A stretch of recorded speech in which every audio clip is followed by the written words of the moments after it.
Nagbabalik po ulit ang inyong lingkod na si Pupuyo.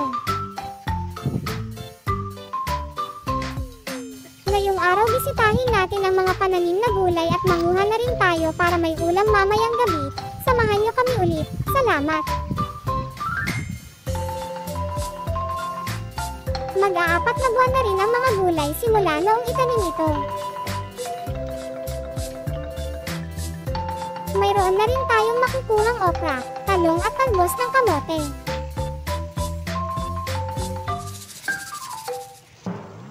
Parang kailan lang din ito mula itanim ito nila Ate Jam.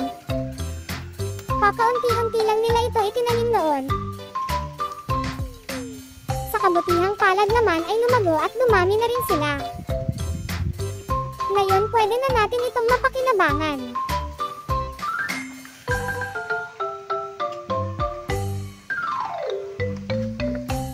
Sa tuwing bibili kasi sila noon ng talbos ng kamote ay dito na dinediretso na itanim yung tangkay niya. Nakakolekta naman si Kuya ng mga binhi ng talong, okra at kamatis at itinanim na rin dito.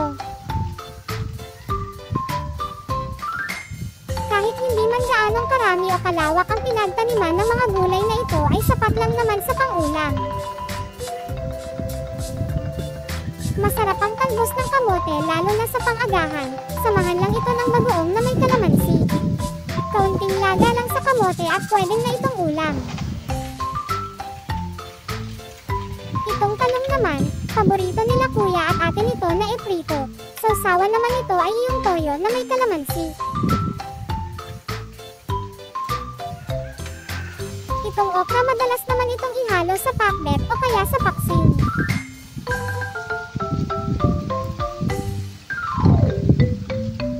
Sa mga hindi pa po pala nakasubscribe sa aming channel, malaking tulong po sa amin kung kayo ay mag-subscribe at pindutin na rin po ang notification bell para lagi po kayong updated kung may bago kaming i-upload na video.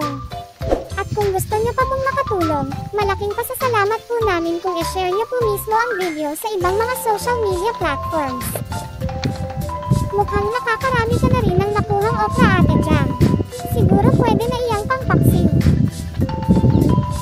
Nagsimula lang ang pananim na kamote noon sa maliit na area na ito, hanggang lumago sa ganito. Ngayon sulit na sulit ang pagtanim nila noon. Dahil marami naman na ang talbos ng kamote, kaya kahit araw-araw pwede lang kumuha dito. Marami kasing luto na pwedeng isahog ang kamote gaya ng sinigang na bangus, nilaga, sinabawan, salad. Pwede rin itong gawing ginisa, ihalo sa dinengdeng, gawing adobo at marami pang iba. Kung ako lang ang tatanungin, hindi ako magsasawa sa kamote. Paborito ko iyong sinabawan. Kung gusto nyo po palang bumili ng mga dried goods or frozen foods, pwede nyo pong bisitahin ang kanilang Facebook page, ang Jamie's Market. Nasa description po ng video ang link. At sa mga interesado naman po palang mag-alaga ng 45 days na manok, at gustong makisabay sa tuwing bibili sila ng sisiw, mag-message na lang po kayo sa kanilang Facebook page. Sa ngayon po pala, within Narvacan area pa lang ang pwede nilang i-accommodate. Maraming salamat po. Yalis ko mga dato dyan na nangawal ko. Adraan ako baka rarabasin mo ko eh. Habang nangunguha naman si Ate Jam ng mga gulay, ginagawa naman nila Kuya Francis at Alfred ang bagong lilipatan ng alaga nilang baka. Lumaki na rin pala itong itinanim na karimbuaya, sa tabi lang siya ng mga gulay. Ito namang naitanim na kaunting sitaw, pwede na rin itong anihin mga after 3 to 4 days. Ito yung bagong pananim lang na native na kamatis. Ito yung sobrang asim kapag hilaw pa. Mayroon na dating pananim na kamatis dito noon kaso namatay.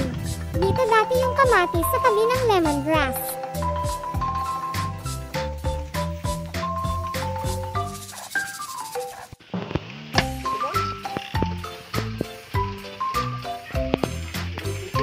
Natapos na rin nila Kuya ang lilipatan ng baka. Kailangan na rin mailipat yung baby na baka dito para hindi makapaminsala sa mga pananim. Mas mabuti na rin ang ganito para hindi makaperwisyo sa ibang tao.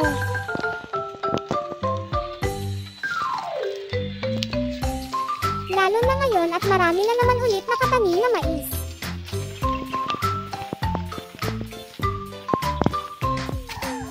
Siguro hanggang dito na lang po ako.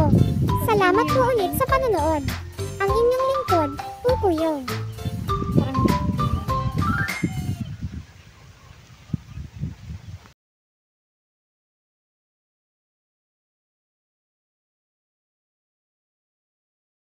Beep.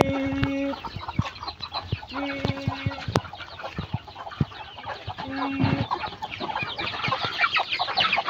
Beep. Beep.